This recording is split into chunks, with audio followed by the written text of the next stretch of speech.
300 litre शराब के साथ धराए 2 सिपाही, एक जेडीयू एमएलए का अंगरक्षक तो दूसरा एसपी कार्यालय का सिपाही। नमस्कार, आप देख रहे हैं सिटी पोस्ट लाइव। मैं हूं सृष्टि राज। शराबबंदी कानून की हवा निकालने में खुद पुलिसकर्मी जुटे हैं। गोपालगंज जिले में पुलिसकर्मियों द्वारा शराब की तस्करी किए जाने का मामला सामने आया है। सबसे खास बात यह है कि शराब की तस्करी करने वाला एक सिपाही सत्ताधारी दल के विधायक का अंगरक्षक है, तो दूसरा एसपी के टेक्निकल सेल में तैनात सिपाही। अब क्या है पूरा मामला और पुलिस वाले ही शराब की तस्करी कर रहे हैं, इस पर बात करने के लिए और बताने के लिए विस्तार में हमारे साथ स्टूडियो में मौजूद हैं chief editor Shrikant Pratyush sir, ये क्या हुआ? अब तो पुलिसकर्मी ही शराब के तस्कर बन गए। अब देखिए, इसीलिए शराबबंदी को लेकर सवाल उठ रहा है ना कि शराबबंदी अभियान के तहत जितनी बड़ी कार्रवाई होती है, उतना ही बड़ा अवैध शराब के तस्करी का चेहरा सामने आ रहा है। जी। और अब तो पुलिस वाले भी तस्करी करने लगे हैं। जी।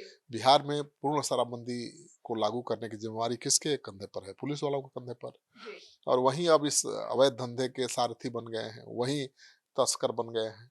गोपालगंज पुलिस ने एक बड़ी कार्रवाई करते हुए पुलिस महकमे के 2 सिपाहियों को भारी मात्रा में विदेशी शराब के साथ रंगे हाथ दबोच लिया है। जी। और गोपालगंज में शराबबंदी की धज्जियां उड़ाते हुए गिरफ्तार किए गए दोनों पुलिसकर्मी बहुत बेहद खास हैं। इनमें से एक तो एसपी के टेक्निकल सेल में तैनात था जी। और दूसरा जेडीयू विधायक का अंगरक्षक था। तो लग्जरी लग्जरी ब्रेजा कार से 300 लीटर शराब बरामद हुआ है। जी। और पुलिस महकमे में हड़कंप मचा हुआ है कि भाई ये क्या हो रहा है।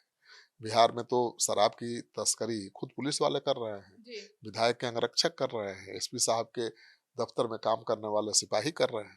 सर, तो कौन है वो जेडीयू के विधायक जिनके अंगरक्षक जो है वो इस तरीके के तस्करी कर रहे हैं? देखिए, अब हो तो बहुत सकते हैं, लेकिन अभी तो जो मामला सामने आया है जेडीयू के विधायक का अंगरक्षक है। जी। गोपालपुर थाना पुलिस ने वाहन जांच अभियान के दौरान एक लग्जरी ब्रेजा कार को रोका, जिसकी तलाशी लेने पर 300 लीटर से अधिक विदेशी शराब बरामद हुई। गिरफ्तार आरोपियों की पहचान राहुल कुमार और अमित कुमार के रूप में हुई है। गिरफ्तार सिपाहियों में से एक राहुल कुमार एसपी के टेक्निकल सेल में तैनात था। जी। दूसरा सिपाही अमित कुमार जेडीयू विधायक मनजीत सिंह का अंगरक्षक था। जी। जांच में पता चला है कि सिपाही अमित कुमार कल देर रात करीब 12 साढ़े 12 बजे विधायक आवास की अपनी ड्यूटी छोड़कर निजी कार से यूपी शराब की खेप लाने चला गया। जी। बिहार सीमा में प्रवेश करते ही पुलिस के हत्थे चढ़ गया।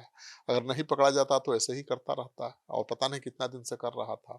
तो जहां पुलिस वाले ही, जहां विधायक के अंगरक्षक ही शराब की तस्करी करने लगे, उस राज्य में पूर्ण शराबबंदी की सफलता की उम्मीद कैसे की जा सकती है? सर, तो इस पर विधायक का क्या कहना है? इस मामले पर जेडीयू विधायक मनजीत सिंह ने सफाई दी है और कहा है कि अमित कुमार की गतिविधियां पहले से संदिग्ध थी और उन्होंने 4 दिन पहले ही उसे हटाने के लिए विभाग को पत्र भी लिखा था, लेकिन उस पर समय रहते कार्रवाई नहीं हुई। गोपालगंज में खाकी के शराब तस्करी में शामिल होने का ये पहला मामला तो है नहीं। इससे पहले कुचायकोट के तत्कालीन थाना अध्यक्ष रितेश कुमार सिंह को इसी भी तरह के मामले में बर्खास्त किया जा चुका है। सदर एसडीपीओ प्रांजल ने बताया कि दोनों के खिलाफ एफआईआर दर्ज कर कड़ी कानूनी कार्रवाई की जा रही है।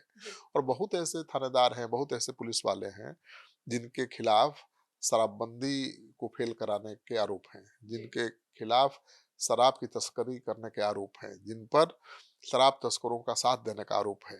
तो कई निलंबित हुए हैं, कई बर्खास्त हुए हैं।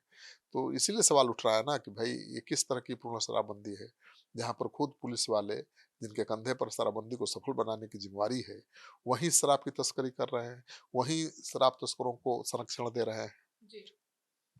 तो सुना आपने, तो अब देखना होगा कि इस पर आगे और क्या कुछ होता है और बिहार में पूर्ण शराबबंदी पर अब क्या कुछ एक्शन उठाई जाती है। आपकी क्या राय है इन पुलिस वालों को लेकर? अपनी राय जरूर बताइएगा। धन्यवाद।